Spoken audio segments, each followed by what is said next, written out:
Our last reaction for this section, 22.4, is the Diekmann reaction, also called the Diekmann Cyclization reaction. This is an internal Claisen reaction. So we saw one like this for the aldol reaction. Internal Claisen reaction. This is where we have a molecule, like you can see, that's a diester, so it has both of the ester functional groups, and it's reacting with itself in a Claisen reaction. And just like with the aldol, internal aldol reaction, this is going to be successful when it makes a 5 or 6 membered ring. Those are the most stable sized rings.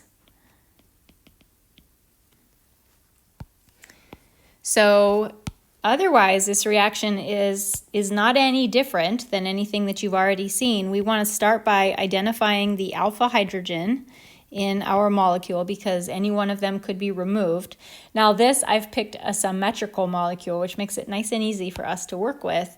So all 4 of those alpha hydrogens are identical, and we don't have to think about multiple possibilities like we did when we were doing this with an aldol reaction. We had to draw all kinds of possible options.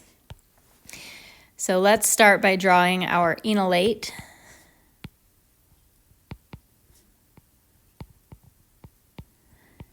And once we get our enolate, it is going to attack the other carbonyl group and open up that carbon-oxygen double bond. And let's put some numbers on our carbons. 1, 2, 3, 4, 5. So just like when we were doing this with the aldol reactions, I always really like to try, when I'm drawing these molecules, I try to not care if they look gross until I get down to the very end. Then I want to make it look pretty. But in the meantime, really, I'm mostly just concerned about making sure that I don't lose any carbons. I don't know why I didn't number this guy out here. Don't lose any carbons. Keep them all together.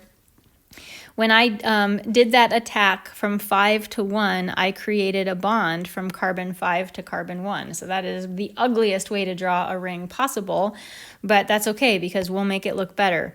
The carbon-oxygen double bond closes up and the OR group leaves, and here is our chance to make the molecule look pretty.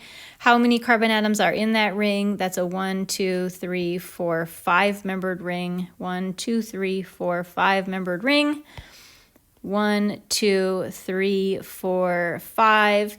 So what do we got? On carbon number 1, we have a carbon-oxygen double bond. And then on carbon number 5, we have 6, which is the carbonyl, and the OET.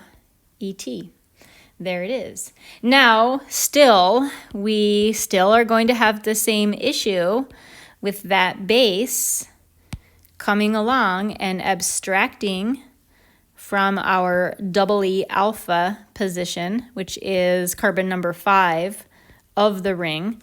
So we are going to get this enolate that we make. That's coming from abstracting that hydrogen right there.